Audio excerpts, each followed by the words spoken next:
Hello doctor साहब, नमस्कार। तो आज जो है चैप्टर 7 क्लास 12 का चैप्टर 7 जो चैप्टर का नाम है ह्यूमन हेल्थ एंड डिजीज़ में से एक इम्पॉर्टेंट टॉपिक है कैंसर। इसको हम पढ़ेंगे। क्यों इम्पोर्टेंट है?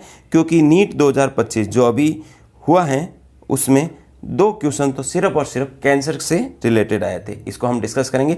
इसके अलावा भी इसके PYQ जो भी कैंसर से रिलेटेड क्वेश्चन आए वो भी हम डिस्कस करेंगे। ठीक है बच्चों, तो फटाफट इसको खत्म करते हैं और इसका PYQ भी देखते हैं। ठीक है बच्चों, तो कैंसर सबसे पहले NCERT में सबसे पहले ही लाइन यही लिखी हुई कि बहुत ही खतरनाक मोस्ट ड्रेडेड डिजीज़ है। बहुत ही खतरनाक तरीके से ये डिजीज़ पाई जाती है। ठीक है, यहाँ पे जो इंडिया में और पूरे ग्लोब में जो है मेजर कॉज ऑफ डेथ कौन है? कैंसर। ठीक है, अच्छा यहाँ पे एक फिगर याद रखना है। स्टेटमेंट में ये क्वेश्चन आ सकता है कि more than a million Indian suffer from the cancer. ठीक है, यहाँ पे मिलियन याद रखना, मिलियन 1 मिलियन बराबर कितना? 10 लाख। ठीक है बच्चों, चलो इसके अलावा इसकी डेफिनेशन याद रखते हैं, इसको हम समझ लेंगे आगे बात करते हैं प्रॉपर्टी ऑफ कैंसर। अब कैंसर की क्या क्या प्रॉपर्टी, अब यहाँ से जो है कैंसर सेल और एक नॉर्मल सेल वो आप खुद समझ सकते हैं। जैसे कि यहाँ पे कैसा होता है कैंसर सेल में? Uncontrolled and unregulated cell division होता है। जब कोई कैंसर सेल होती है उसमें अनकंट्रोल तरीके से जो है, जैसे ये कोई सेल है इसमें अनकंट्रोल ये ग्रोथ करती जाएगी, इसको कोई रेगुलेशन नहीं होता है, कोई इसके ऊपर कंट्रोल नहीं होता है, तो अनकंट्रोल और अनरेगुलेशन सेल डिवीजन होता है। तो अब हम कह सकते हैं नॉर्मल सेल में कैसा होगा? कंट्रोल और रेगुलेटेड तरीके से सेल डिवीजन पाया जाता है। ठीक है, ये कैंसर सेल कैसी होती है? इमोर्टल सेल होती है, मतलब कि इनको कोई मार नहीं सकता। इसका मतलब नॉर्मल सेल कैसी होती है? वो मर सकती है, वो मोर्टल होती है। ठीक है, तो अच्छा इसमें ये याद रखना है एपोप्टोसिस का मतलब भी यही होता है। जब सेल की डेथ हो जाती है उसको बोलते हैं एपोप्टोसिस। तो ये जो है नॉर्मल सेल में पाया जाता है, कैंसर सेल में ये नहीं पाया जाता। अच्छा ये बहुत ही इंपॉर्टेंट है, वेरी वेरी इंपॉर्टेंट। ठीक है, क्या है? कॉन्टैक्ट इनिबिशन नहीं पाया जाता। नो कॉन्टैक्ट इनिबिशन किसमें? कैंसर सेल में। इसका मतलब नॉर्मल सेल में कॉन्टैक्ट इनिबिशन पाया जाता है। क्या होता है कॉन्टैक्ट इनिबिशन? जब कोई सेल है, ठीक है, अब सेल ग्रोथ कर रही है, नॉर्मल सेल ग्रोथ कर रही है, इधर भी नॉर्मल सेल ग्रोथ कर रही है, दोनों ग्रोथ करती जा रही है, एक दूसरे के कांटेक्ट में आई और कांटेक्ट में आते ही एक दूसरे को सिग्नल भेज दिया कि भाई अब अपनी ग्रोथ रोक देते हैं क्योंकि हमारी ग्रोथ काफ़ी हो गई। इसको बोलते हैं कॉन्टैक्ट इनिबिशन, एक दूसरे के कांटेक्ट में आते ही अपनी ग्रोथ को रोकना।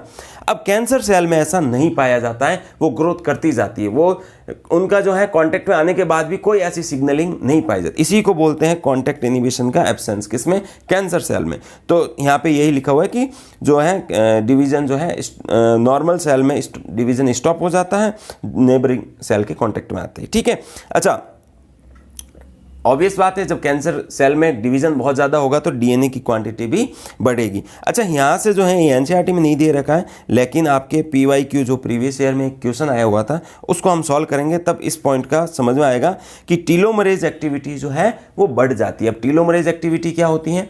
देखो ये कोई एक क्रोमोजोम है, क्रोमोजोम का ये वाला जो हिस्सा होता है इसको बोलते हैं टीलोमेयर। ठीक है, अब ये टीलोमेयर वाला हिस्सा जो है ये जैसे जैसे ये एक सेल है, इस सेल के अंदर ये क्रोमोजोम पाया जाता है।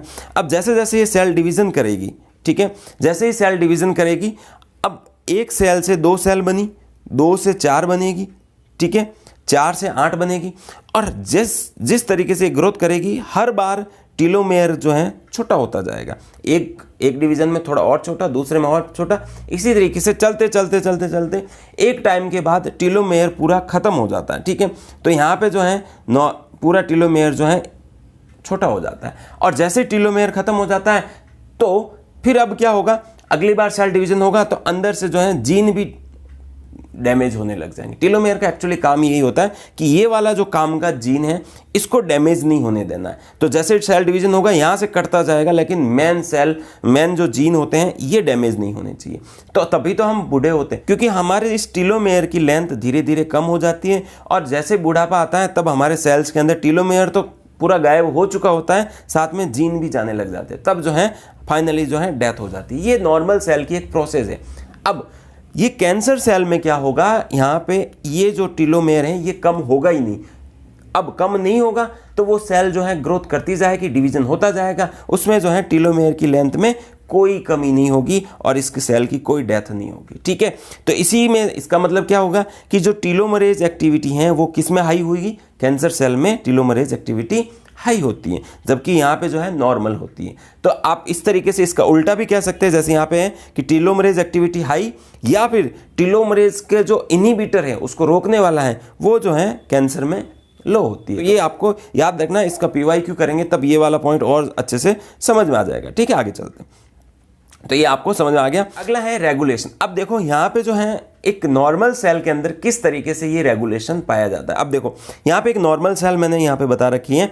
अब इस नॉर्मल सेल में क्या होता है, देखो ये अपना DNA है। ठीक है, हमारे सेल के DNA में ही जीन उपस्थित होता है और उस जीन को बोलते हैं प्रोटो-ऑन्कोजीन। क्या बोलेंगे? प्रोटो-ऑन्कोजीन। बच्चों याद रखना, प्रोटो-ऑन्कोजीन NCERT में दे रखा है, इसलिए इसको याद रखना जरूरी है, जिसको हम C-ऑन्को या सेल्यूलर ऑन्कोजीन भी कहते हैं। अब ये नॉर्मल स्टेज में ये क्या काम करता है?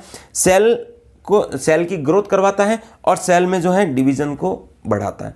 ठीक है, क्या मतलब? प्रोटो-ऑन्कोजीन का क्या काम है? सेल के अंदर सेल की ग्रोथ और सेल डिवीजन को बढ़ाता है।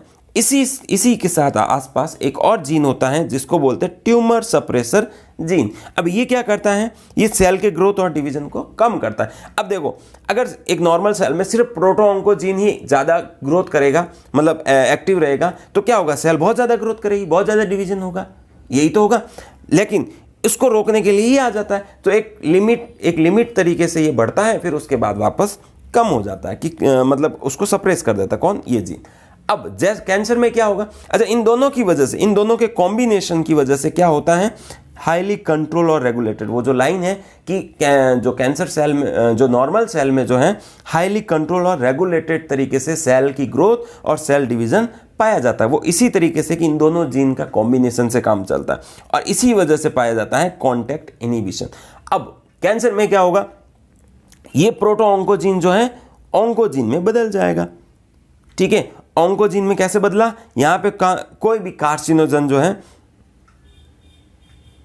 अब यहां पे आगे बात करेंगे, कुछ ऐसे केमिकल हो सकते हैं, कुछ रेडिएशन हो सकती है, कोई भी बायोलॉजिकल फैक्टर हो सकता है, किसी वजह से ये प्रोटो-ऑन्कोजीन जो है ऑन्कोजीन में कन्वर्ट हो जाता है और इस जीन को कर देते हैं म्यूटेशन। ठीक है, तो होता क्या है? अब प्रोटो-ऑन्कोजीन ऑन्कोजीन में बदला तो क्या होगा? ग्रोथ तो नॉर्मल चलती जाएगी, लेकिन इसको कर दिया म्यूटेशन। अब ये जो है इसका काम खत्म हो जाएगा, इसका काम नहीं हो। तो अब क्या? सेल जैसे ही ग्रोथ करेगी, ग्रोथ करती जाएगी, इसको रोकने वाला ये जो है काम नहीं करेगा। ठीक है, तो इसी वजह से कैंसर होता है। चलो आगे चलते हैं। इसी को मैंने यहाँ पे दे रखा है कि सेल्यूलर ऑन्कोजीन, इसको C-ऑन्कोजीन और प्रोटो-ऑन्कोजीन भी बोलते हैं। ठीक है, ये हमारे सेल के अंदर, जैसे कि कोई नॉर्मल ये एक प्रोटो-ऑन्कोजीन होता है। अब इसके अंदर क्या होगा? जैसे ही कोई मतलब कैंसर कॉजिंग एजेंट कोई भी हो सकता है, कार्सिनोजन जो है वो जैसे ही यहाँ पे आया, अब यहाँ पे UV रे को बता रखा है। ठीक है, मान लिया UV रे जो है इसके यहाँ से पड़ने से यहाँ पे ये प्रोटो-ऑन्कोजीन किस में बदल गया? ऑन्कोजीन में, और ऑन्कोजीन से ये कैंसर सेल में कन्वर्ट हो गया। ठीक है, तो यही है कि C-ऑन्कोजीन जैसे ही कार्सिनोजन आया और ऑन्कोजीन में बदला और यहाँ से जो है ये ऑन्कोजीन एक्टिवेट हो गया और इससे क्या हो गया? कैंसर हो गया। अच्छा, यहाँ पे याद रखना ये क्या हो जाता है? ट्यूमर सप्रेसर जीन यहाँ पे इनएक्टिव हो जाता है बाय ड्यू टू म्यूटेशन। ठीक है, अच्छा अभी बात करेंगे इसके बारे में। कार्सिनोजन 3 तरह के होते हैं। अब बात करते हैं ट्यूमर। अब कैंसर हमने बात करी कि भाई एक सेल जो है अनकंट्रोल तरीके से ग्रोथ करेगी तो क्या होगा? उसमें ट्यूमर बन जाएगा। ठीक है, तो ट्यूमर जो है एक कैसा होगा? मास ऑफ सेल होता है, एक जो सेल्स होती है उसका एक ग्रुप होता है, खूब सारी सेल्स का ग्रुप होता है। ठीक है, अब ये 2 तरह के होते हैं ट्यूमर, एक तो बिनाइन ट्यूमर, एक मैलिग्नेंट ट्यूमर। ठीक है बच्चों, बिनाइन और मैलिग्नेंट। अब मैलिग्नेंट बहुत इंपॉर्टेंट है क्योंकि जो हम कैंसर की बात कर रहे हैं वो मैलिग्नेंट ट्यूमर ही है। ठीक है, बिनाइन ट्यूमर जैसे कि गर्दन के पीछे एक मस्सा बना हुआ है, ये बिनाइन ट्यूमर का ही एग्जांपल है। हमारे चेहरे पे जो तिल होते हैं वो भी बिनाइन ट्यूमर के ही एग्जांपल है, क्योंकि ये खतरनाक नहीं होते हैं। ये एक फिक्स लोकेशन पे जो है सेल की ग्रोथ होती है। भाई मस्सा क्यों होता है? मस्सा इसीलिए होता है कि उस जगह पे सेल जो है अनकंट्रोल तरीके से ग्रोथ करती है, बट उसी एरिया में ग्रोथ करती है और रुक जाता है अपना ग्रोथ। ये देखो, ये फैलती नहीं, स्प्रेड नहीं होती। ठीक है, और इससे जो है डैमेज ज़्यादा नहीं होता है। अगर ये जो ब्लड वेसल्स के अंदर ब्लड वेसल्स का या ब्लड फ्लो को रोक दे, ठीक है,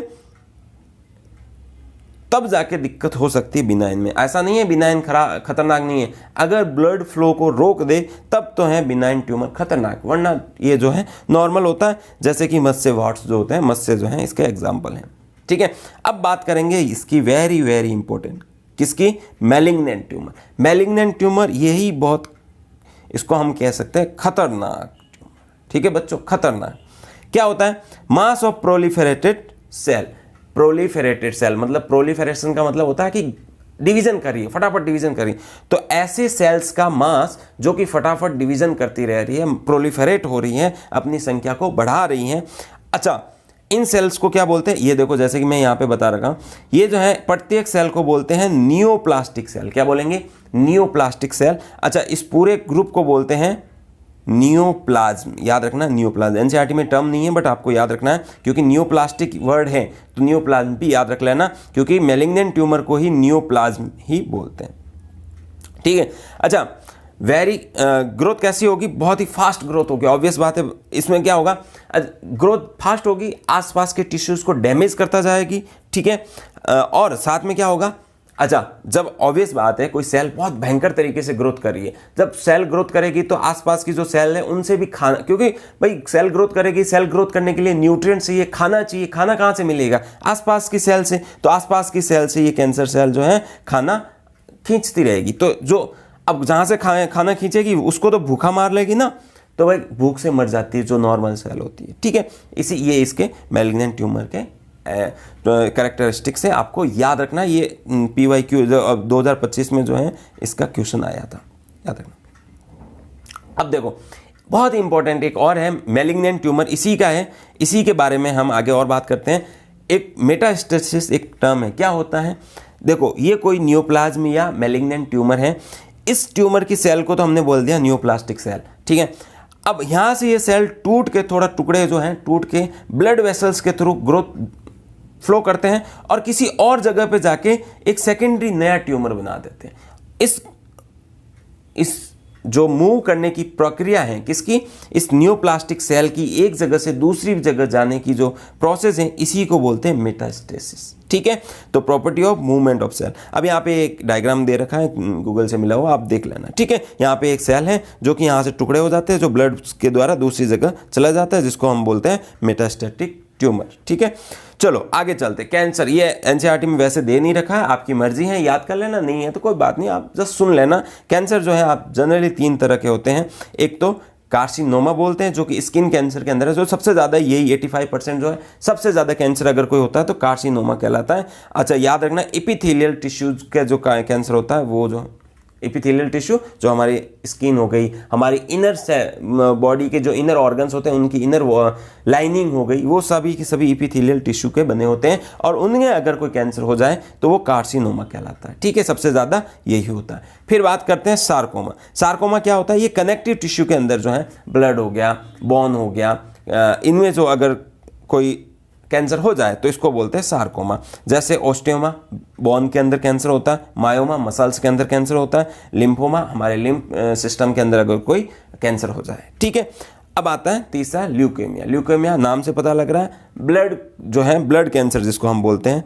इसमें क्या होगा, ब्लड के अंदर WBC की मात्रा बढ़ जाती है, ठीक है। तो हम जब ल्यूकेमिया की जब देखना हो कि ब्लड कैंसर है कि नहीं, तो उसके जो ब्लड काउंट जो है चेक किया जाता है और देखा जाता है कि ब्लड काउंट अगर बढ़ा हुआ है, ठीक है, ब्लड काउंट अगर बढ़ा हुआ है तो वो क्या होगा, उसमें ल्यूकेमिया के चांस हो सकते हैं, ठीक है बच्चों। आगे चलते हैं, कॉज ऑफ कैंसर। अब हमें बात करी थी यहाँ पे कि भाई ऐसे एजेंट जिनकी वजह से कैंसर हो सकता है उनको हमने क्या बोला, कार्सिनोजेंस, ठीक है। कैंसर कॉजिंग एजेंट क्या कहलाते हैं, कार्सिनोजन। 3 तरह के हो सकते हैं, फिजिकल हो सकते हैं, केमिकल हो सकते हैं, बायोलॉजिकल हो सकते हैं। देखो फिजिकल मतलब कि यहाँ पे, अच्छा यहाँ पे भी याद रखना, फिजिकल में भी मतलब जो रेडिएशन से कैंसर होता है। अब यहाँ पे 2 तरह की रेडिएशन होती है, आयोनाइजिंग, नॉन आयोनाइजिंग, ठीक है। आयोनाइजिंग का मतलब ये आयंस में प्लस माइनस, आपने अगर केमिस्ट्री या फिजिक्स कुछ पढ़ा होगा तो प्लस माइनस, और यहाँ नॉन आयोनाइजिंग में ऐसा कुछ भी नहीं होता, ठीक है। तो आयंस बन जाते हैं, इस रेडिएशन से आयंस बन जाते हैं, जैसे कि एक्सरे और गामा रे। याद रखना बच्चों, 2 एग्जाम्पल किसके हैं, आयोनाइजिंग के एक्सरे और गामा रे। नॉन आयोनाइजिंग में कौन आता है? UV ray. केमिकल एजेंट में आपके एनसीईआरटी में लिखा हुआ है कि भाई जैसे टोबैको के सेविंग से जो इसके स्मोक में जो केमिकल होता है उससे लंग कैंसर हो सकता है। इसके अलावा भी बहुत सारे एग्जांपल है बट आपको याद नहीं रखना है, ठीक है। बायोलॉजिकल एजेंट में क्या होता है, जैसे बहुत सारे वायरस होते हैं जिसमें ऑन्कोजेनिक वायरस जीन प्रेजेंट होते हैं, ठीक है। तो ऑन्कोजेनिक वायरसेस जिसके अंदर वायरल ऑन्कोजीन्स उपस्थित होते हैं और इनसे जो है कैंसर हो जाता है, ठीक है बच्चों। तो 3 याद रखना है, फिजिकल, केमिकल, बायोलॉजिकल। फिजिकल के अंदर 2 एग्जांपल, आयोनाइजिंग के अंदर X-ray, gamma ray, non ionising में यूवी, केमिकल के अंदर टोबैको के स्मोक से होने वाला, और बायोलॉजिकल में जो है वायरस। ऐसे यहाँ पे जो है जैसे ह्यूमन पेपिलोमा वायरस आपने एक एग्जाम्पल पढ़ा होगा जिससे सर्वाइकल कैंसर होती है, वो भी इसका एग्जाम्पल है, ठीक है बच्चों। अब डिटेक्ट कैंसर अगर किसी को है तो डिटेक्ट कैसे करें, उसका डायग्नोसिस कैसे करें? तो मोस्टली तो जो है अर्ली डायग्नोसिस बहुत ज़रूरी है, क्योंकि देखो कैंसर क्या बोलते हैं ना कि भाई 3rd स्टेज का कैंसर, 4th स्टेज का, उस स्टेज में आदमी की कंट्रोल नहीं किया जा सकता क्योंकि वो पूरे शरीर में फैल चुका होता है। किस किस जगह पे हम उसको कंट्रोल करें? तो जितना अर्ली, जितना जल्दी हम उसको डिटेक्ट करेंगे उतना ही फायदा होगा। तो देखो सबसे पहले तो यहाँ पे हिस्टोपैथोलॉजी या जिसको बायोप्सी बोलते हैं। हिस्टो का मतलब देखो आपने अगर टर्म सुना होगा हिस्टोलॉजी। हिस्टोलॉजी का मतलब क्या है? टिश्यू का अध्ययन करना। हिस्टोलॉजी का मतलब टिश्यूज़ का अध्ययन करना हिस्टोलॉजी कहलाता है। तो यहाँ पे हिस्टोपैथोलॉजी, अगर टिश्यूज़ को चेक करके देखना है कि उसमें पैथोलॉजी मतलब उसके कोई बीमारी तो नहीं है, तो क्या होगा, छोटे से टिश्यूज़ जहाँ से हमें डाउट है कि भाई इस टिश्यूज इस जगह पे कैंसर की हमें संभावना है, उस टिश्यूज़ का छोटा सा पीस काट के उसको जो है स्टेनिंग की जाए। अलग अलग स्टेनिंग का मतलब उसमें कलर लगाना, डाई करना, और डाई लगा के उसकी स्टेनिंग की जाती है और माइक्रोस्कोप के अंदर उसको ऑब्जर्व किया जाता है, देखा जाता है। उसमें सेल के टाइप्स देखा जाते हैं, उसमें सेल किस तरीके से ग्रोथ करते हैं वो सब देखा जाता है। इसको हम जो है बायोप्सी भी कहते हैं। तो याद रखना हिस्टोपैथोलॉजी और बायोप्सी से जो है डिटेक्ट कर सकते हैं। दूसरा है रेडियोग्राफी। रेडियोग्राफी में क्या होता है? अच्छा याद रखना, रेडियोग्राफी में जो है इंटरनल ऑर्गन्स का अध्ययन किया जाता है। शरीर के अंदर जो है उसका अगर देखना है कि भाई शरीर के अंदर कोई डिजीज है मतलब कैंसर है, तो उसके लिए रेडियोग्राफी किया। ये भी 3 तरह से हो सकता है। एक्सरे, इससे जो है 2D इमेज बनती है। याद रखना 2D इमेज जो नॉर्मल एक प्लेन पे दिखती है 2D, ठीक है। अब क्वेश्चन आता है अगर आ जाए कि 3D इमेज के लिए कैंसर की कौन सी डिटेक्शन है, तो सीटी स्कैन। सीटी स्कैन आपने वैसे सुना भी होगा, इसको फुल फॉर्म है कंप्यूटेड टोमोग्राफी, ठीक है। इसमें होता है एक्सरे का ही है, उपयोग जो है एक्सरे का ही होता है, बट इससे 3D इमेज बनती है। अच्छा सबसे इंपॉर्टेंट और सबसे सेफेस्ट जिसको माना जाता है वो है MRI, मैग्नेटिक रेजोनेंस इमेजिंग। पहले तो इसकी फुल फॉर्म याद रखना है MRI का, मैग्नेटिक रेजोनेंस इमेजिंग। अब यहाँ पे क्या होता है, एक मैग्नेटिक फील्ड, बहुत ही स्ट्रॉन्ग मैग्नेटिक फील्ड दिया जाता है और यहाँ पे नॉन आयोनाइजिंग रेडिएशन, देखो यहाँ पे जो है आयोनाइजिंग रेडिएशन होता है, एक्सरे कैसी है आयोनाइजिंग, यहाँ पे नॉन आयोनाइजिंग रेडिएशन दी जाती है। तो दोनों का कॉम्बिनेशन होता है, कैसा, मैग्नेटिक फील्ड और नॉन आयोनाइजिंग रेडिएशन, इनके कॉम्बिनेशन से डिटेक्ट करने का तरीका इससे किया जाता है। ये सबसे सेफेस्ट तरीका माना जाता है। इंपॉर्टेंट है, याद रखना क्वेश्चन आ जाए कि सबसे सेफेस्ट डिटेक्शन का तरीका कौन सा है, तो MRI। अच्छा यहाँ से इंपॉर्टेंट ये और एक टर्म है, लिविंग टिश्यूज का अध्ययन करना है या लिविंग टिश्यूज के अंदर कैंसर का पता लगाना है, तो कौन सा तरीका है, MRI। अच्छा एक है blood and bone marrow test होता है। अब वो मैंने ल्यूकेमिया के बताया था कि उसमें ब्लड काउंट जो है बढ़ जाता है, उसमें जो है ब्लड क्या कहते हैं, ब्लड कैंसर के बारे में पता लगाना। अच्छा ये भी एक है एंटीबॉडी टेस्ट। एंटीबॉडी टेस्ट क्या होता है, नॉर्मल सेल के, जो नॉर्मल सेल है जैसे कि ये कोई नॉर्मल सेल है, इसके ऊपर जो है इस तरीके से ये एंटीजन होता है, ठीक है, ये नॉर्मल सेल का एंटीजन है। अब कैंसर सेल में इनमें कुछ हो सकता है परिवर्तन हो जाए, जैसे कि ये कैंसर सेल है, अब यहाँ पे जो है कुछ ये चेंजेस हो गए और ये कैंसर का जो है एंटीजन है। अब हम इसके लिए क्या करते हैं, एंटीबॉडी डालते हैं।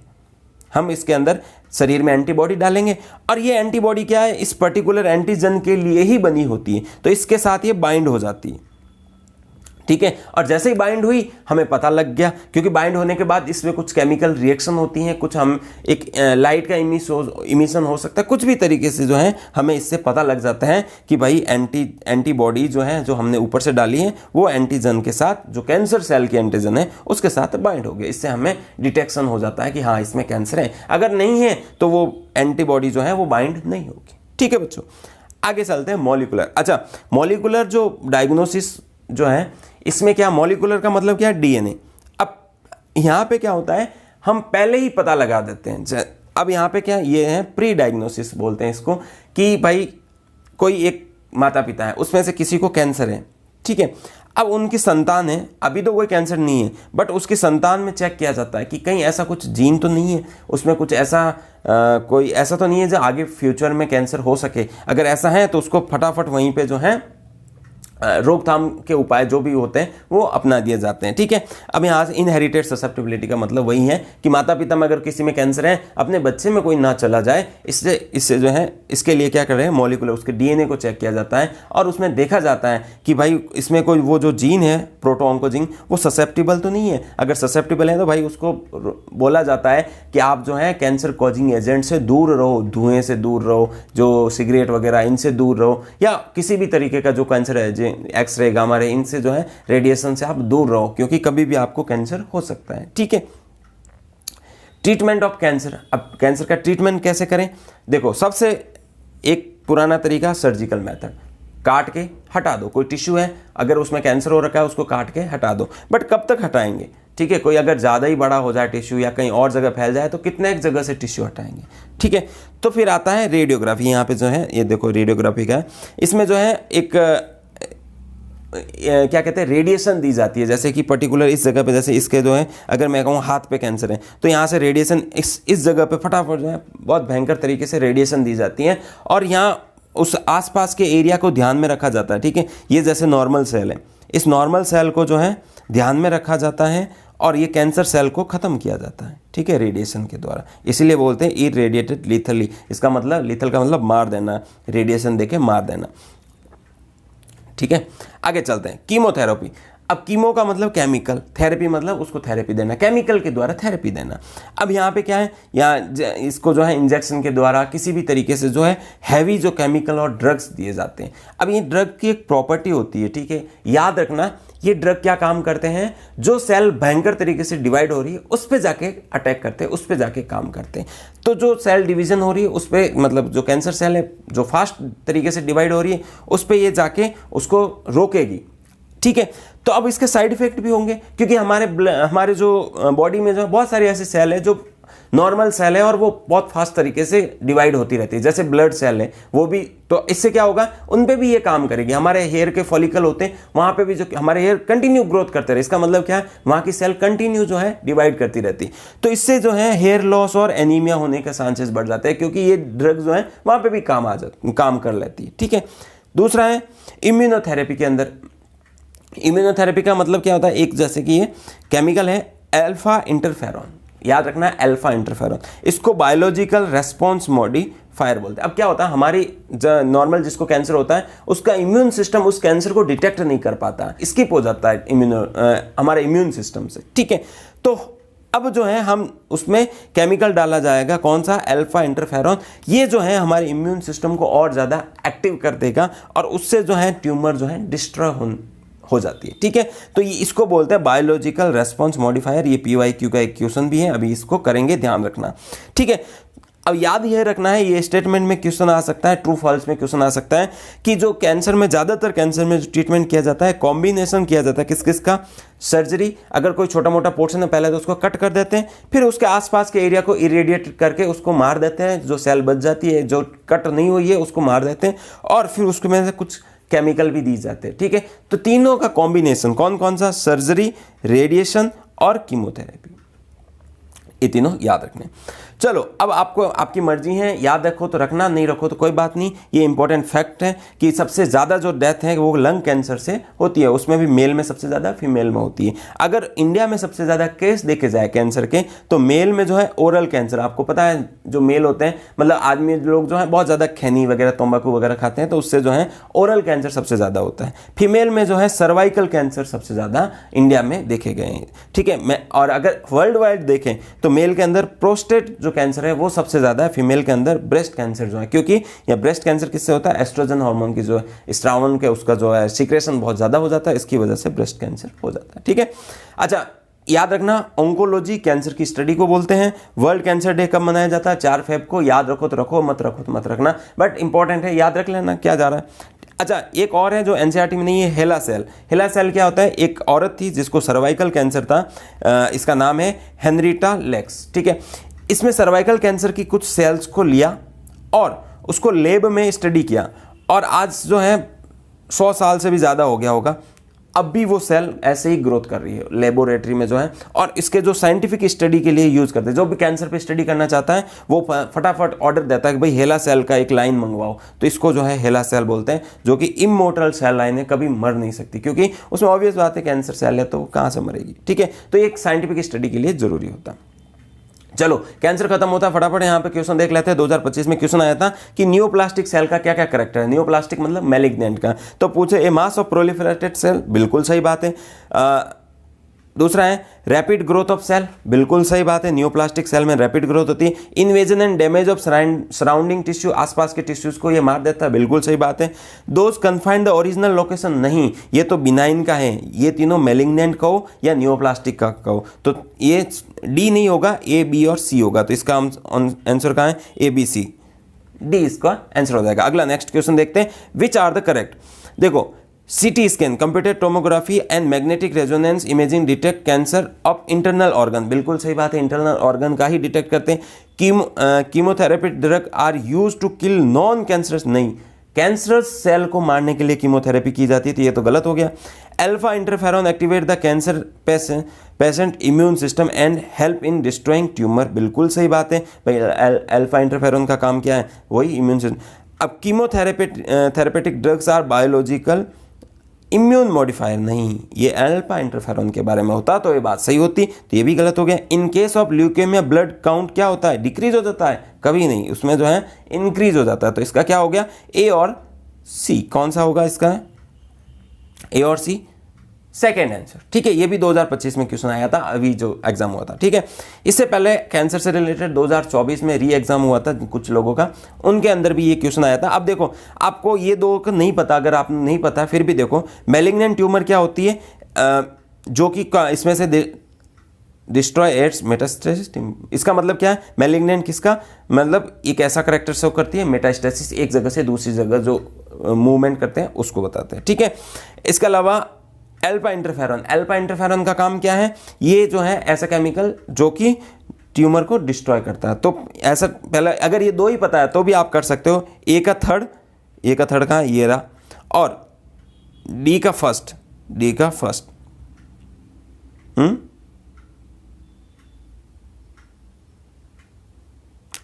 का थर्ड, देखो, ए का हो गया थर्ड, डी का हो गया फर्स्ट। अच्छा, यहाँ अगर आपको मैं बता दूं, ठीक है, माल्ट जो है ये किसके लिए है? लिम्फोइड टिश्यू के लिए, और नाको जो है इसमें जो है, तो यहाँ हो गया बी का हो गया, हो सकता है ऑप्शन गलत भी दे रखे हो, और सी का हो गया सेकंड। अब ये जो है ये सही आंसर है, इसमें कौन सा ऑप्शन है मुझे यहाँ कोई दिखाई नहीं दे रहा है, बी का, ये तो पूरा गलत दे रखा है। चलो कोई बात नहीं, यहाँ पे जो है इस तरीके से इसका सही आंसर जाएगा। चलो आगे चलते हैं। नीट 2016 फेज फर्स्ट में ये क्वेश्चन आया था, which of the following statement not true, याद रखना नॉट ट्रू, ये क्वेश्चन पढ़ते टाइम ध्यान रखना ट्रू और नॉट ट्रू में, ठीक है। For cancer cell in relation to mutation, अब ये म्यूटेशन का मतलब वही है कि जो जीन है उसमें म्यूटेशन हो गया, और म्यूटेशन होने से वो कैंसर सेल में डिवाइड हो गया, मतलब बदल गया। तो mutation inhibit production of telomerase, क्या कैंसर सेल होते हैं तो टीलोमरेज की एक्टिविटी को इनिबिट हो जाती है? नहीं, ये तो गलत है। इसके अलावा mutation in protooncogene accelerate cell division, बिल्कुल सेल डिवीजन को बढ़ा देता है, एक्सेलरेट कर देता है। म्यूटेशन डिस्ट्रॉय टीलोमरेज इनहिबिटर, ये भी सही बात है, ठीक है। म्यूटेशन इनएक्टिवेट सेल कंट्रोल, बिल्कुल सही बात है, सेल कंट्रोल को जो है इनएक्टिवेट कर देता है। तो इस हिसाब से तो ये तीनों तो सही बात है, ये गलत बात है, तो इसका आंसर कौन सा हो जाएगा? जो गलत है वही इसका आंसर हो जाएगा फर्स्ट। आगे चलते हैं। AIPMT 2012 में एक सवाल आया था प्री में, which of the following is not property of cancerous cell, ठीक है। They do not remain confined in the area of, सही बात है, जहाँ पे ये बनते हैं वहाँ पे नहीं रहता और दूसरी जगह जाते हैं। They divide in the uncontrolled manner, बहुत सही बात है। They compete with the normal cell, बिल्कुल सही बात है, ठीक है। और दे शो कॉन्टैक्ट इनिबिशन, नहीं, कॉन्टैक्ट इनिबिशन नहीं शो करते, इसका आंसर कौन सा हो जाएगा? ये, ठीक है बच्चों। इस तरीके से ये हमारा आज का कैंसर के बारे में था। आई होप आपको ये क्लियर होगा। एनसीईआरटी पढ़ना, ठीक है, और अगर कुछ आपको समझ में नहीं आए तो कमेंट बॉक्स में बताइए कि कौन सी चीज़ समझ में नहीं आई। ठीक है, इसी तरीके से हम जो है एक एक करके डिजीज़ वाले चैप्टर को ख़त्म करेंगे। धन्यवाद, जय हिंद।